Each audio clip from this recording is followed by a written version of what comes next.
El material audiovisual en este video ha sido utilizado única y exclusivamente con fines de ilustración y de entretenimiento.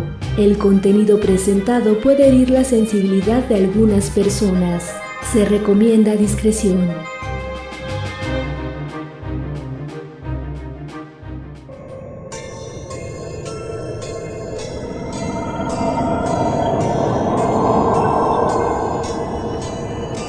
Claude of Harlequin. Curiosidades y documentales.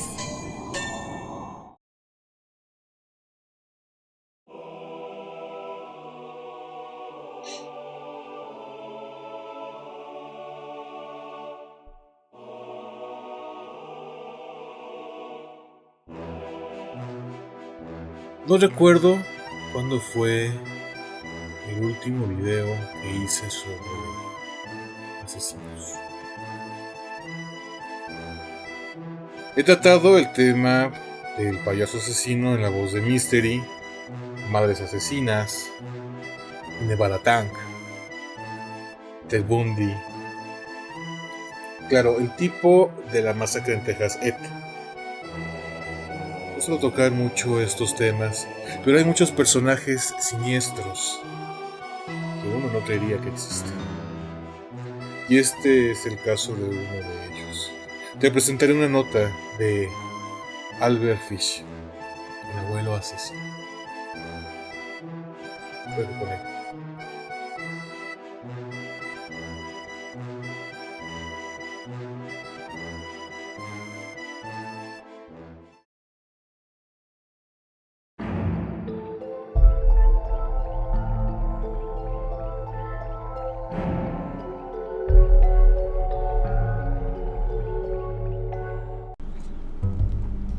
Nada puede ser más aberrante que un individuo pedófilo, asesino y caníbal.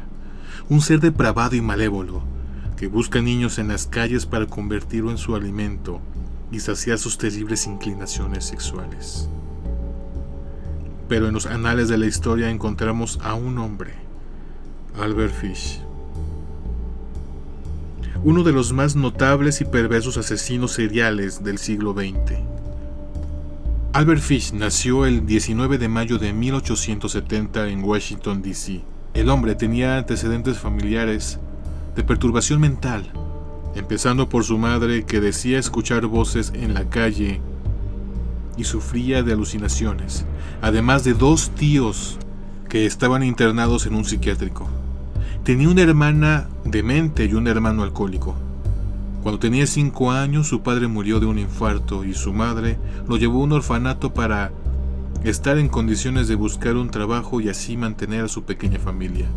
En ese lugar, el pequeño Albert fue testigo constante de los castigos físicos perpetrados sobre los otros niños, que también sufrió en carne propia. Para su sorpresa, las golpizas a sus compañeros y las que padecía él mismo le provocaban erecciones. Desde entonces se sintió atraído por el sadomasoquismo, divirtiéndose lo mismo al provocar dolor en los demás como a sí mismo.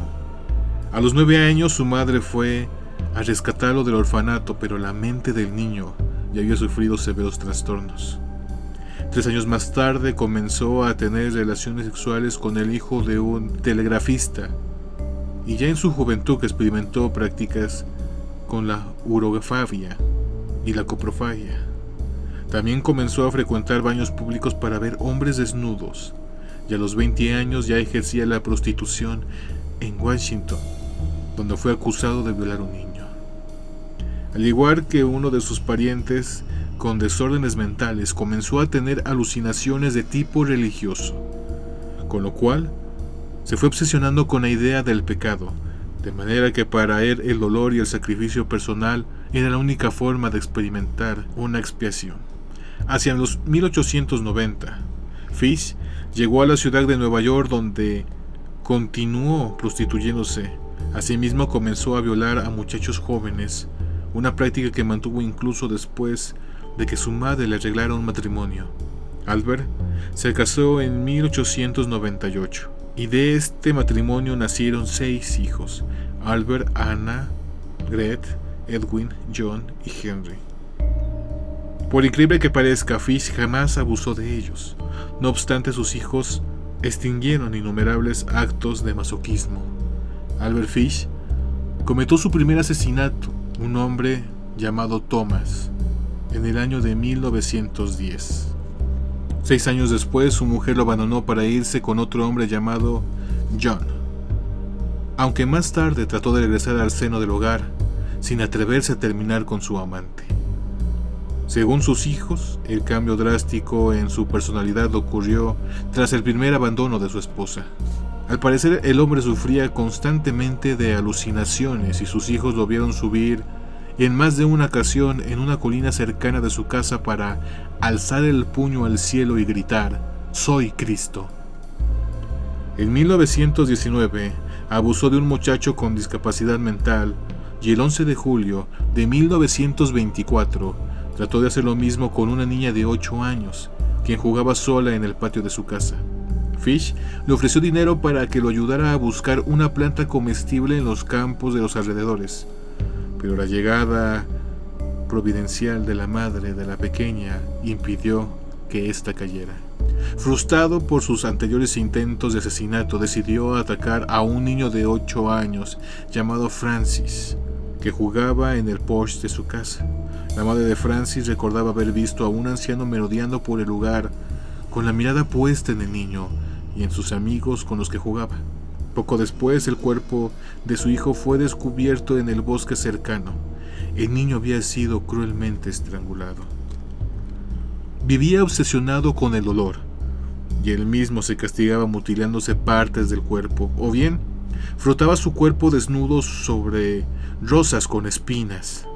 Se hundía agujas de marinero en la pelvis, el abdomen y los órganos genitales, y gozaba al introducirse en el ano trozos de algodón empapados de alcohol para luego encenderle fuego. Más aún, se clavaba alfileres y agujas en el escroto o debajo de las uñas, y solía masturbarse con una mano mientras se hacía daño con la otra. Estaba obsesionado con el dolor ajeno, pues le complacía hacer daño a los demás, especialmente a los niños, característica de los asesinos seriales, que siempre buscaban atacar a las personas más débiles y desfavoridas por las circunstancias, como las prostitutas, ancianos y niños. Dentro de este rango de víctimas, Fish prefería atacar a los niños más desvalidos, los de raza negra, que generalmente eran los de condiciones más pobres, y también porque en aquel entonces se ignoraba a los negros que exponían sus quejas contra algún blanco, y la policía terminaba incluso inculpándolo a ellos. Según sus propias declaraciones, Fish atacó a casi 100 niños y mató a 15 personas. Una vez procesado, las instituciones psíquicas lo encontraron sexualmente perturbado pero sano. Los médicos encargados de evaluar al acusado no podían creer lo de los alfileres, pero al tomarle unas radiografías de la pelvis confirmaron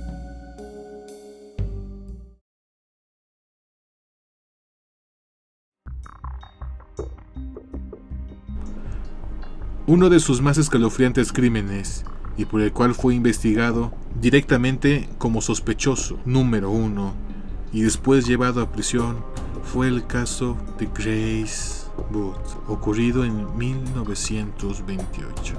La historia de Grace Booth comienza justo con la de su hermano, Ed, un muchacho de 18 años. El joven buscaba trabajo para ayudar con los gastos de la casa y decidió poner un anuncio en el periódico. A la siguiente semana recibió una inesperada visita en su propia casa. El hombre de avanzada edad, que decía llamarse Frank Howard. El aspecto de Howard era de un hombre mayor, de un rostro amable y pacífico. El señor Howard se maravilló de lo fuerte y alto que era el muchacho. Según dijo, era él el tipo de persona que estaba buscando. Howard quedó en recogerlo el siguiente sábado, pero el día final envió una nota diciendo que no podría ir sino hasta el domingo. Cuando al fin apareció el señor Howard, la señora Booth lo invitó a desayunar con ellos. Estaban a punto de comer cuando entró una niña de 10 años de edad. era Grace, que llegaba de la iglesia. Howard se excusó diciendo que tenía un compromiso en casa de su hermana porque se había organizado una fiesta infantil en honor a su sobrina y prometió pasar más tarde por el muchacho. Estaba a punto de salir de la casa cuando se le ocurrió invitar a la pequeña Grace para que lo acompañara a la fiesta, prometiendo llevarla de regreso antes de las 9 de la noche. Al principio la señora dudó en darle permiso, pero su esposo la convenció para que fuera a la fiesta. Ambos la vieron partir con el viejo hasta que se perdieron de vista. El tiempo pasó en vano, sin que hubiese noticias de la niña. Los padres comenzaron a preocuparse, aunque también tenían la esperanza de que la fiesta se hubiese alargado. Los dos pasaron la noche en vela y al día siguiente pidieron a Edward que buscara la dirección que le había dado el viejo, solo para descubrir que el lugar no existía. Aterrados, dieron aviso a la policía, que verificó lo que ya se sospechaba. Frank Howard no existía. Así se entregaron más de 1000 volantes en la estación de policía a los que se detallaban las características físicas de la niña y del secuestrador, además de que la foto de la niña apareció en todos los diarios. Finalmente, dieron con un par de pistas, pues la policía encontró no solo una oficina de Webster Jr. desde que el tal Howard había enviado el recado del sábado. Por ese entonces la policía neoyorquina investigaba la desaparición de un niño llamado Billy. Se había informado que el menor jugaba afuera de su casa con otros niños, pero la persona que los cuidaba tuvo un descuido, y cuando se dio cuenta, él ya había desaparecido. Por desgracia, nadie recordó el caso del niño, quien años más tarde había sido secuestrado y asesinado por un anciano delgado, de bigote y cabello gris, según la descripción de la propia madre de la víctima. La policía nunca lió un caso con otro hasta Albert Fish. Tiempo después su historia de crímenes pasaría a la fama. Habían pasado 6 años desde la desaparición de Grace Booth. Un suceso inesperado volvió a poner en primer plano el caso de la niña, pues su madre recibió una extraña carta, se la dio su esposo. Aterrado, la llevó de inmediato a la policía.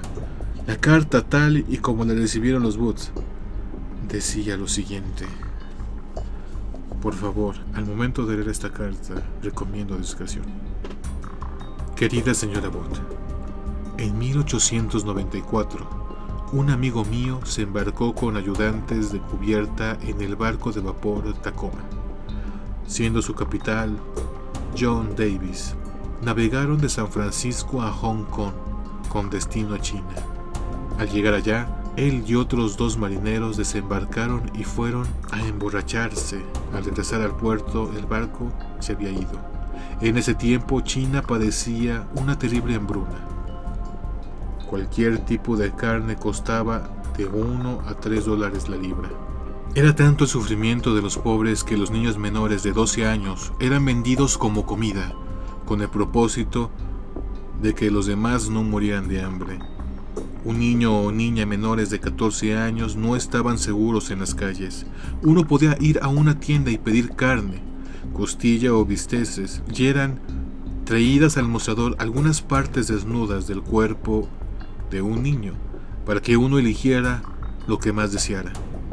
El trasero de un niño o niña, que es la parte más deliciosa del cuerpo, se vendía como corte fino, a precios muy altos. John permaneció en aquella tierra por mucho tiempo, a grado de tomarle gusto a la carne humana. A su regreso a Nueva York, se robó 2 niños, de 7 y 11 años. Los llevó a su casa, donde los desnudó y amarró en un closet. Quemó todo lo que tenían puesto varias veces durante algunos días y noches. Los torturó con el objeto de que la carne les quedara buena y tierna. El primero que mató fue el de 11 años, puesto que tenía el trasero más grande de los 2, es decir, tenía mayor cantidad de carne. Cada parte de su cuerpo fue guisada y comida, excepto la cabeza, los huesos y las vísceras. Todo él fue hervido, frito y guisado. El niño pequeño fue el siguiente y pasó por el mismo proceso. En ese tiempo yo vivía en la 409 y la 100, muy cerca, por la parte derecha. Tan seguido me decía lo bueno que era la carne humana, que me hice la idea de que debería probarla también. El domingo 3 de junio de 1928, toqué a su puerta en la 406 Oeste y la calle 15. Llevaba queso y fresas. Comimos el almuerzo. Grace se sentó a mi regazo y me besó. Me propuse comerla. Bajo el engaño de llevarla a una fiesta, le pedí que le diera permiso de salir y usted accedió. La conduje hacia una casa vacía que había elegido con anterioridad. Cuando llegamos le pedí que permaneciera fuera. Ella recogía flores. Subí las escaleras y me despojé de toda mi ropa. Sabía que si no lo hacía en ese modo, podría mancharla de sangre. Cuando todo estuvo listo, fui a la ventana y la llamé. Me escondí en el closet hasta que estuvo en el cuarto. Al verme desnudo comenzó a llorar y trató de escapar por las escaleras. La sujeté y ella dijo que le diría a su mamá. Primero la desnudé, como pataleó, arañó y mordió, pero la asfixié hasta matarla. Luego la corté en pequeños pedazos para poder llevar la carne a mi casa. Guisé su rico y delicioso trasero. Me tardé 9 días en consumir todo su cuerpo. De habérmelo propuesto, hubiese tenido sexo con ella, pero no quise. Murió siendo virgen. La carta era tan descriptiva y cruel, que bien podía ser obra de alguien perturbado que quería fastidiar a los padres de la niña. Pero el detective comparó la letra de la carta con la del recado del supuesto Frank Hogwarts y halló escalofriantes coincidencias. Al buscar más pistas, advirtió que el sobre de la carta tenía el sello de una asociación de beneficencia. Sin perder tiempo, el detective se trasladó al lugar y preguntó si algún empleado había tomado papelería del lugar, a lo que uno de ellos le contestó que sí. Dijo haber llevado algunos sobres a una pequeña pensión en la calle 200, donde el viejo había estado viviendo. En la pensión interrogó a la casera sobre el tal Frank Hogwarts y le dio su descripción física. La mujer dijo que esa coincidía con la de un hombre viejo que había vivido en ese lugar por 2 meses y que tenía 2 días de haberse ido. Su nombre era Albert H. Fish. Según la casera, el hombre le había pedido que estuviera pendiente de una carta que le mandaría a su hijo. Después, la oficina postal informó al detective que tenía la carta para Albert Fish. Días después, la casera le avisó al detective que Albert Fish se encontraba en la pensión, en espera de su carta. Lo atraparon. Resultaba increíble para los oficiales y los psiquiatras ver a un anciano débil y decrépito narrar la serie de depravaciones que había cometido. Cada confesión de Albert Fish superaba a la siguiente en horror y crueldad. Nadie hubiera imaginado el grado de maldad que había en ese decadente y enfermo ser, pero todos sus crímenes fueron bien corroborados. La policía pudo recuperar los restos de la niña y esa noche el asistente del fiscal Francis Mauro preguntó a Albert Fish cuál era la razón de su crimen. El asesino contestó simplemente que su sed de sangre lo llevaba a cometer tales aberraciones. Dijo haberse sentido triste por la niña, pero el asunto es que ya estaba hecho. Confirmó que no la había violado, y los policías se ahorraron las preguntas sobre el canibalismo, pues en la carta ya estaba puntualmente detallado. Los Wood identificaron a Albert. Cuando empezó el proceso de Fish por asesinato y secuestro, la policía recibió el testimonio de un chofer de trolebús que dijo haber visto acompañado de un niño al que llevaba por la fuerza. Ese niño era Billy. Una vez más, la confesión de Albert fue, sin duda, aterradora. La personalidad del anciano no tenía paralelo. Se trataba de un ser sadomasoquista químicamente puro. Fish reveló haber hecho daño a unas 100 personas a lo largo de su vida. Por medio de engaños o dando dinero y dulces, abusaba de niños afroamericanos a quien la policía no prestaría gran atención una vez desaparecidos. Por esa razón, nunca regresaba a trabajar al mismo vecindario. Incluso llegó a creer que tenía la misión de torturar y castrar niños pequeños por mandato de Dios. El caso de Fish rebasaba toda frontera entre la cordura y la locura. Padecía de psicosis religiosa y el doctor concluyó que el anciano estaba desquiciado, pues su personalidad pasaba de introvertida a infantil y sus parámetros sobre el bien y el mal estaban por completo distorsionados, además de que padecía psicosis paranoide. El abogado de las víctimas trató de demostrar que Fish era perfectamente consciente de sus actos, que había premeditado cada uno de sus movimientos y además su memoria y sentido de la orientación estaban en plenitud a pesar de su avanzada edad. Fish fue condenado a la pena capital en la silla eléctrica. Para el asesino, el hecho de morir así le resultaba atractivo. Incluso dicen que antes de sentarse en la silla exclamó: «Será el único estremecimiento que no me he provocado aún». El 6 de enero de 1936, Albert H. Fish fue ejecutado en el penal de Sing Sing, luego de recibir 2 descargas eléctricas, pues la primera había fallado por los alfileres que tenía enterrados en el cuerpo. Su cuerpo fue enterrado en el mismo lugar.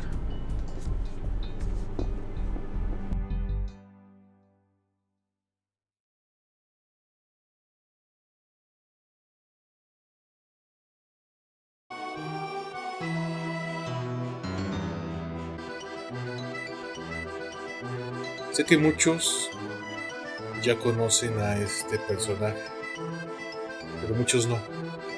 La misión de este tipo de videos, tanto mío como el de otros, bueno,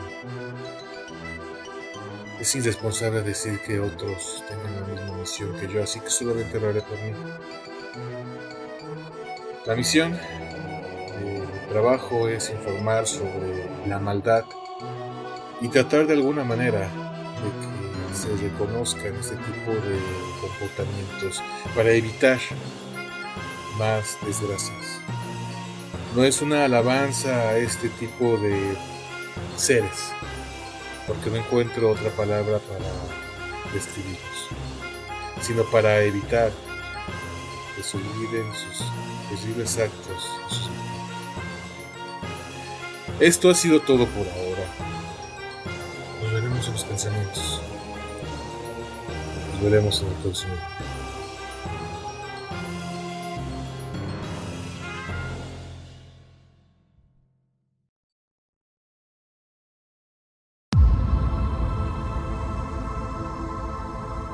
¿Te gustó este video? Si es así, dale un pulgar arriba y compártelo con tus amigos. Agrega Cloud of Harlequin en tus redes sociales, Facebook, Twitter, Google+.